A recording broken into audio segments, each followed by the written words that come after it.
vamos a pasar lo que es la entrevista de asilo, ¿sí? En la entrevista de asilo podemos catalogarla o separarlas en dos partes. La primera parte, que es una...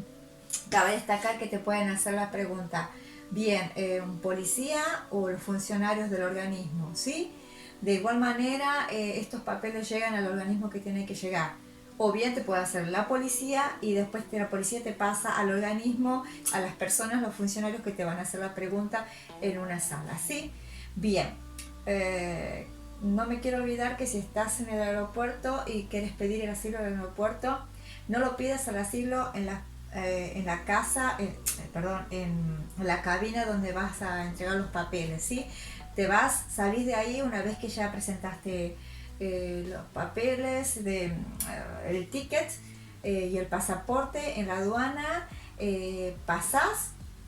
No te olvides que tenías que tener la ida y vuelta y el hotel, ¿sí? En todo caso que te la pidan. Y si no, pasas directamente de la aduana y te vas y te llegas a un policía, ¿sí? No te olvides que es muy importante que puedas hablar en inglés. En todo caso, si no puedes hablar en inglés, te lo anotas en un papelito. En inglés, necesito asilo, por favor. Entonces esta persona, o si te venís acá a Bélgica, te buscas en Google cómo se escribe, igual yo te lo voy a decir, cómo se escribe necesito asilo, por favor, ayuda, ¿sí?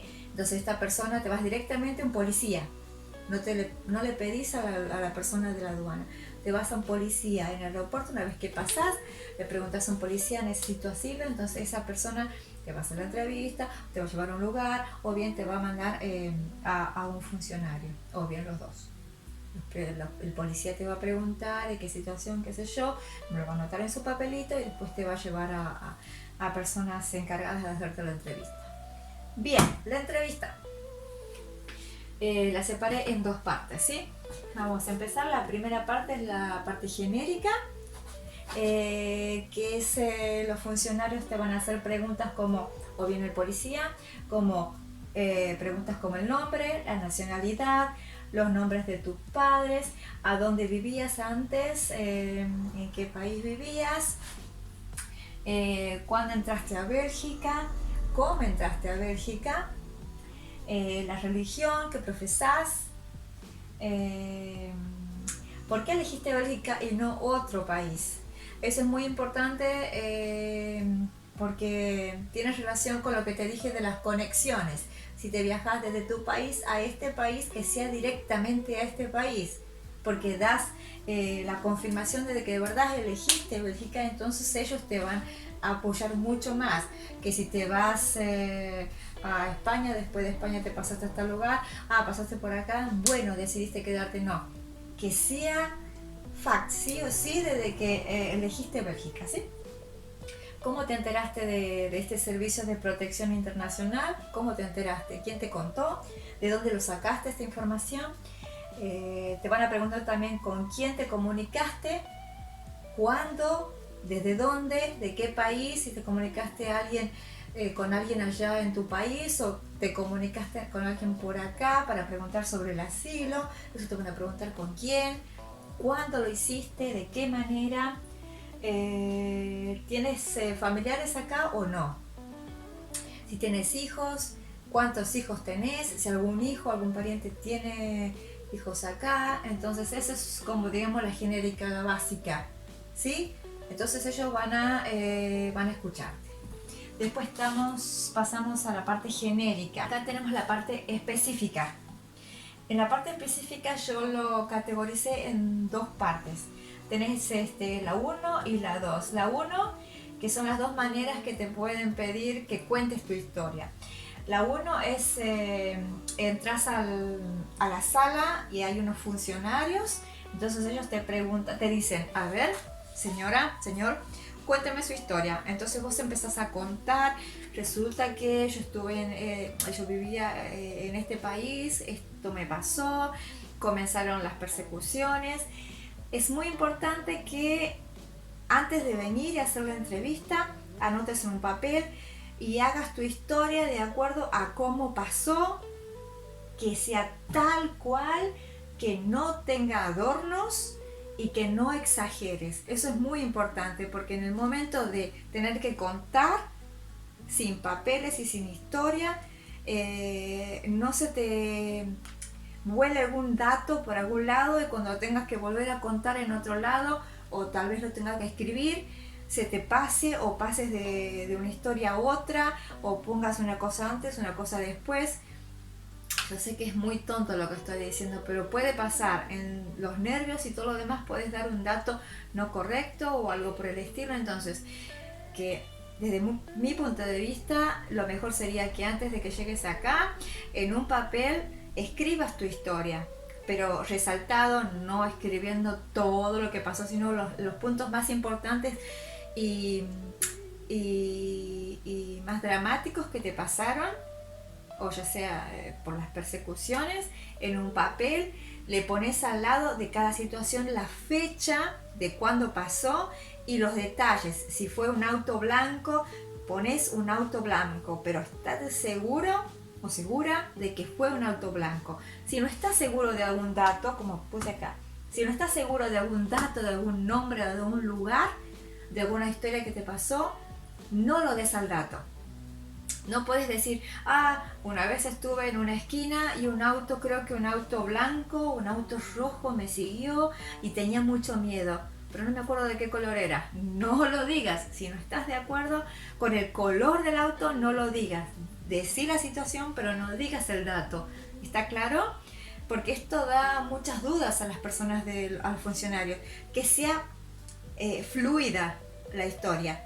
Mientras más corta, sin adornos y sin exagerar, es mucho más fácil contarla y es mucho más espontánea. Entonces los funcionarios te creen mucho más que si estás pensando de qué color era. Es como si estuvieras inventando la historia en ese momento. No inventes nada, decí lo que te pasó y listo. Y de esa manera, siendo espontáneo y contándote lo que te pasó y con las pruebas que te dije anteriormente, tenés casi un 90%, 99% de posibilidades de que te digan que sí.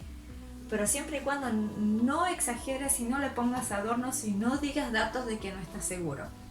Y siempre antes de la entrevista, practica tu historia. Acordate todo lo que te pasó, lo escribís, así no se te olvida nada, con la fecha al lado y los detalles, ¿ok? Si no te acuerdas de algún detalle, no lo digas. Y después tenés la 2, que esta es una técnica nueva de entrevista, que entras en una sala, hay unos funcionarios, pero el policía anteriormente te da un papel donde te dicen, bueno, escribí ahora tu historia. Entonces vos empezás a llenar el formulario, que te preguntan, por ejemplo, el nombre, todo lo demás, como te dije acá, te preguntan casi todo esto. Más que nada te preguntan lo básico, el nombre, cuántos hijos, la nacionalidad, y las demás preguntas te las hacen después, ¿sí? Pero la segunda opción es de que el policía te da un papel, llenas los datos que te piden ahí y después abajo tenés que empezar a escribir tu historia. Me parece que está mucho más fácil porque no te pones nervioso o nerviosa y puedes anotar todos los datos con más claridad, ¿sí? Esta me parece mucho mejor. Esta la están implementando en España, pero no sé si la están implementando acá en Bélgica. Pero esta es una de las opciones, las dos maneras de poder hacer la entrevista, ya sea con los funcionarios en la mesa haciéndote las preguntas o bien por el formulario. Pero yo creo que después del formulario te pueden llegar a hacer otras preguntas, pero no todas como todas juntas y frente a frente, como ¿se entiende?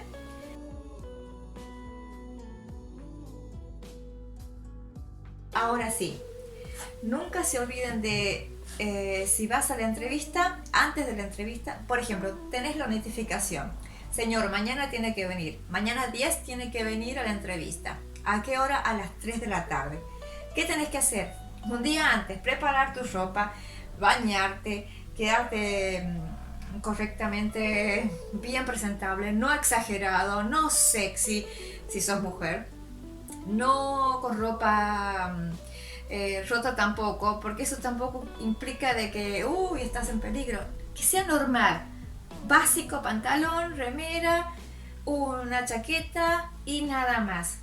Tranquilo, relajado, vas a contar tu historia sufriste mucho, llegás ahí y la vas a contar, ¿sí? Antes de salir, siempre tenés que salir de la entrevista. Si la entrevista es a las 3 de la tarde, tratar de salir a las 1 de la tarde de tu casa. De manera que estás a media cuadra del lugar donde te van a hacer la entrevista y estás seguro que vas a estar ahí en media hora. Porque si tenés la entrevista a las 3 y decís voy a salir a las 2:30, estás claro a las 2:30 que el colectivo no viene, que el bus no viene, que el remis... Bien, yo creo que eso es todo de la entrevista. Vienes retrasado, que se te pasó el tram, entonces tienes que tomar el bus, que el bus y el tram. Por favor, que tomes las precauciones debidas, ¿sí? 2 horas antes salí de tu casa a la entrevista. Si quieres darte una vuelta antes de llegar a la oficina, perfecto. Pero siempre 2 horas antes. Eso nunca se olviden, porque pasó de que muchas personas perdieron la entrevista y no la volvieron a tener o quedaron como irresponsables, un punto negativo para tu solicitud de asilo, ¿sí? Es una de las cosas muy importantes a tener en cuenta. Y si tenés que venir en auto, averigua de que la persona que te traiga en el auto tenga la gasolina suficiente, que tenga los carnets en orden, que los tengan en el auto.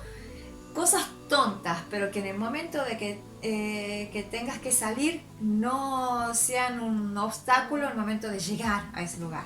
Bien, listo. Esto es todo. Espero que te haya gustado este video. Y si tenés otras preguntas, por favor me las dejas en el comentario. Y si te gustó el video y querés mucha más información con respecto a Bélgica, dame like y suscríbete, que te voy a dar mucho más de lo que vos crees. Muchas gracias por todo. Gracias por estar ahí. Nos vemos. ¡Chao!